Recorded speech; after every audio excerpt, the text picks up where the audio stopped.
J'avoue que je suis un assez grand fan du MCU et c'est même un univers que j'apprécie, que j'adore et que j'aime voir évoluer et voir suivre. Mais en ce moment, Marvel a un petit peu cette manie de proposer du contenu à la chaîne avec peut-être 8 programmes par année, ce qui est énorme pour un studio et qui produit en plus de ça 8 programmes du même univers, c'est complètement pharaonique.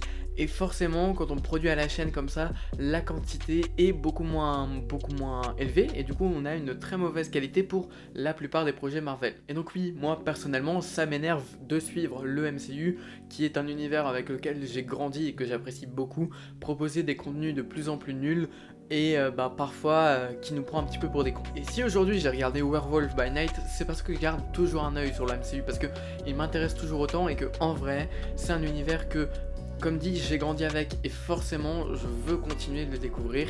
Et puis un projet comme Werewolf by Night, c'est vraiment un projet que j'ai envie de suivre jusqu'au bout.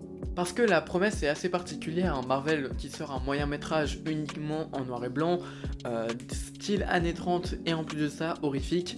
Non, c'est vrai que c'est un pari assez risqué pour le studio et j'avais très envie de découvrir ce que Marvel allait faire avec Werewolf by Night. Alors forcément, Marvel ils ont fait ça avec un nouveau format, avec quelque chose qu'on n'a pas l'habitude de voir, hein, c'est-à-dire le moyen métrage qui est donc diffusé sur Disney+, qui est en grosso modo un épisode de série d'une 50aine de minutes, mais c'est un épisode unique, donc voilà, donc c'est un nouveau format que Marvel Studios lance.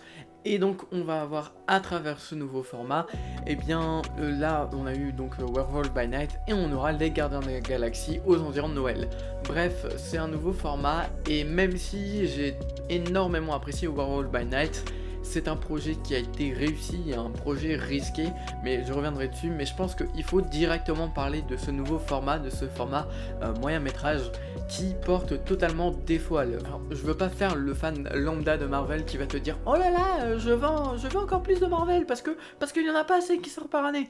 Non, clairement pas, c'est pas le discours que je vais avoir. Mais c'est vrai que là pour le coup c'est vraiment trop court dans le sens où ça porte défaut scénaristiquement et dans toute la construction du projet. Ça aurait dû être plus long, pour moi ça aurait dû même être un long métrage. Mais voilà, on a ce moyen métrage qui en fait fait tout le temps défaut à son contenu, puisque c'est jamais très c'est jamais très développé, que ce soit au niveau de ses personnages ou de sa narration. On ne va jamais au bout des choses et ça c'est bien dommage. Et force est de constater que si on ne développe pas assez les personnages etc, c'est surtout dû au fait qu'on a un seul épisode de 50 minutes pour le faire. Parce qu'en plus de ça, le programme il a un énorme potentiel, vraiment il a la capacité de faire quelque chose de très génial et aussi de participer à la création d'un nouveau MCU qui va se renouveler, qui va proposer un contenu original, ce qui n'est pas le cas en ce moment. Et ça on aura l'occasion d'en reparler la semaine prochaine avec ma critique de She-Hulk. En plus de ça, faut accepter de le faire parce que c'est une énorme prise de risque. Comme je l'ai dit, proposer un programme du MCU sans super-héros, entièrement noir et blanc, avec des personnages horrifiques, des monstres style années 30, faut le faire, clairement c'est quelque chose que Marvel a décidé de faire et je trouve que c'est une bonne direction pour améliorer le studio. Mais encore une fois, je ne sais pas si c'est ce qui va vendre le plus. D'ailleurs il suffit de voir le nombre de critiques concernant Werewolf by Night, il n'y en a pas énormément parce que les gens ne s'intéressent pas forcément au projet, alors que malgré qu'il y ait certains défauts que je vais citer tout à l'heure, c'est quand même un projet qui révolutionne le MCU dans le sens où c'est original et ça change complètement de tout ce qu'on a vu ces 10 dernières années. Alors comme je l'ai dit, dans l'ensemble, Werewolf by Night c'est très cool et j'ai apprécié suivre son développement, sa construction ainsi que la création de ses personnages.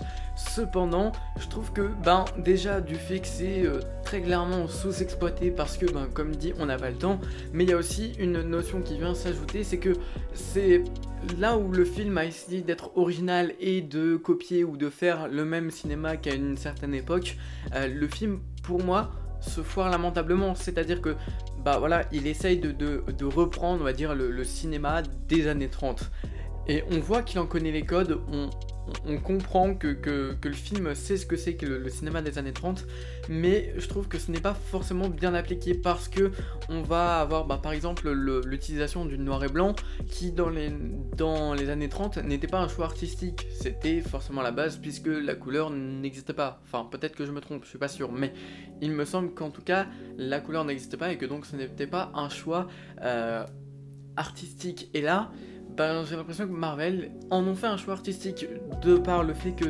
tout est un noir et blanc un petit peu numérique. On va rajouter des fausses brûlures de cigarettes en haut à droite de l'écran, qu'on va mettre aussi un seul élément de couleur, bonjour la liste de Schindler et puis plein d'autres films qui ont déjà fait ça, mais c'est vrai qu'on va avoir en gros ce truc de tu vas pas complètement dans les délire. Si tu veux faire un film des années 30 en noir et blanc, je suis d'accord, t'es obligé de le faire en noir et blanc, mais dans ce cas tu vas pas chercher à être original en ajoutant une touche de couleur parce que ça correspond pas, et tu vas pas rajouter des fausses brûlures de cigarettes ou des faux cuts soi-disant dus à un changement de pellicule alors que tu ne tournes pas la pellicule. Encore si tu l'aurais fait un film tourné en pellicule, en vrai pourquoi pas, parce que ça a du sens.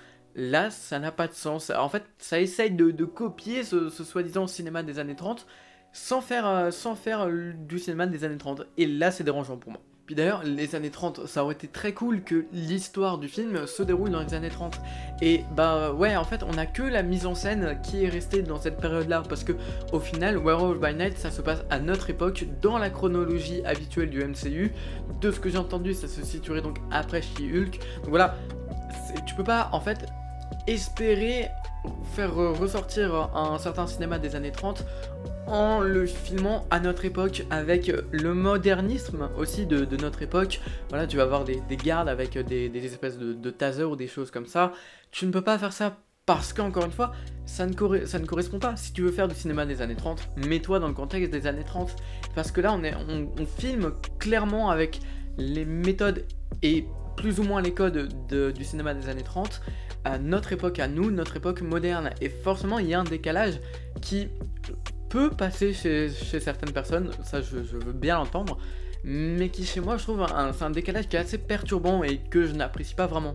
Par contre, cette mise en scène des années 30, je me répète, mais cette mise en scène, elle est très intéressante, puisqu'on va avoir des nouvelles choses, des choses qu'on n'a pas forcément l'habitude de voir, et encore plus chez Marvel, et ouais, je la trouve, malgré le fait qu'elle filme quelque chose qui ne peut pas être filmé dans ce contexte-là, parce que ça fait pas partie de l'époque, mais je trouve qu'elle est quand même intéressante, puisqu'on va retrouver des plans, on va dire, j'ai pas envie de dire iconiques, mais des plans qui ressortent beaucoup dans le cinéma d'épouvante de l'époque, et en même temps, voilà, on va toujours, par exemple, chercher à faire la même chose, et en ça, la réalisation, elle est plutôt pas mal parce qu'elle correspond à ce qu'on faisait à l'époque en termes de réalisation. Et comme je l'ai dit, ça apporte un décalage forcément, puisque il y a un problème d'époque qui se fait, c'est que tu filmes les temps modernes avec un style artistique et une réalisation purement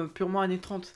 Le problème, c'est que pour moi, il y a ce gros décalage. Mais il n'empêche que je trouve très bien fait la manière dont Werewolf by Night a été filmé. Et voilà. Ce style de cinéma, il est très intéressant à regarder quand on regarde des films de monstres de l'époque, des vieux films de monstres qui ont peut-être tous plus de 100 ans. On ne montre jamais les monstres parce qu'à cette époque-là, c'est évident, on n'avait pas les moyens, on n'avait pas de la CGI pour faire des monstres qui font peur. On n'avait pas, voilà, on avait à la rigueur des costumes, mais encore, donc la plupart du temps, la technique pour faire peur aux gens, c'était de suggérer le monstre avec un travail sur l'ombre, sur le bruit aussi, sur les acteurs, enfin bref, on suggérait énormément le monstre et puis toutes les créatures qu'il pouvait y avoir dans ce cinéma-là. En revanche, même si c'est très bien filmé, Werewolf by Night, je trouve que l'élément qu'il va filmer, lui, n'est pas forcément bien travaillé, puisque ce travail de suggération, on ne l'a très peu finalement. on a deux scènes où l'on va voir une espèce de suggération de monstre. On va voir forcément la scène de transformation du loup-garou qui va se faire avec ce fameux jeu d'ombre qui est propre au cinéma d'épouvante du dernier siècle. Mais on a aussi voilà, le premier plan, on va voir Mansing qui va prendre le personnage principal, qui va le prendre et qui va le ramener vers lui. Voilà, on va suggérer dans ces deux scènes l'apparition d'un monstre. Mais pour un style de cinéma qui doit être filmé entièrement avec ce système de suggestion, je trouve pas ça cohérent avec le fait qu'on filme de la même manière les années 30, quelque chose de très moderne, d'autant plus qu'en plus on va ajouter un monstre en CGI et ça ne correspond pas puisqu'on est censé, du moins si on veut suivre cette logique d'adaptation de l'ancien cinéma, on va être obligé de filmer un monstre en le suggérant. Là on a un monstre en CGI de face et je pense que vous avez compris le problème. Si le but c'est de suggérer le film, enfin si le but c'est de suggérer le monstre, pardon, pourquoi vous nous le mettez là en face, tu vois?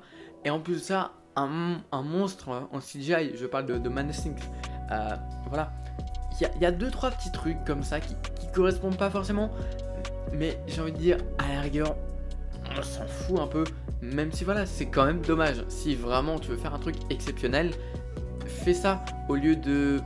Va au bout de ton adaptation en fait, au lieu de je sais pas, d'ajouter une touche de modernisme qui va causer plus de tort au film en fait. Mais globalement, Werewolf by Night c'était quand même très très efficace. J'ai énormément kiffé ce programme. D'abord parce que c'est le programme peut-être le plus gore de Marvel Studios. Ça je pense que c'est indéniable et on ne pourra pas revenir là-dessus. Mais ouais, très clairement, des programmes aussi sanglants que ça et aussi horrifique dans le MCU, on n'en a pas eu tellement. En plus de ça, il y a eu un petit côté Battle Royale aussi, un moment que voilà, j'ai bien apprécié. Donc dans l'ensemble, Werewolf by Night, c'est un programme qui m'a énormément plu. D'ailleurs, si vous avez vu mon avis sur Letterboxd, je lui ai mis la note de 4 sur 5, ce qui n'est vraiment pas dégueu. Et en vrai, ouais, c'est un programme que j'ai énormément kiffé, mais je pense que là, tout le monde est en train de crier au chef-d'œuvre, comme quoi Werewolf by Night, c'est ce qu'on a vu de mieux chez Marvel. Non, oui, enfin peut-être, c'est bien, c'est cool, et de cette année-là, c'est ce qu'il y a de bien, mais faut pas non plus crier au chef-d'œuvre. C'est peut-être ce qu'on a vu de mieux chez Marvel, ça je peux l'entendre, mais de dire que c'est un chef-d'œuvre et que ce film est extraordinaire, non, je suis pas tout à fait d'accord, parce que il y a quand même pas mal de défauts je trouve. Donc voilà, sur ce c'est la fin de cette vidéo, j'espère qu'elle vous aura plu. N'hésitez pas à vous abonner, à mettre un petit pouce bleu, à me dire ce que vous avez pensé de Werewolf by Night dans les commentaires et à me dire ce que vous avez pensé de la vidéo aussi. En tout cas nous on se retrouve très bientôt pour une nouvelle critique, c'était Hugo, ciao.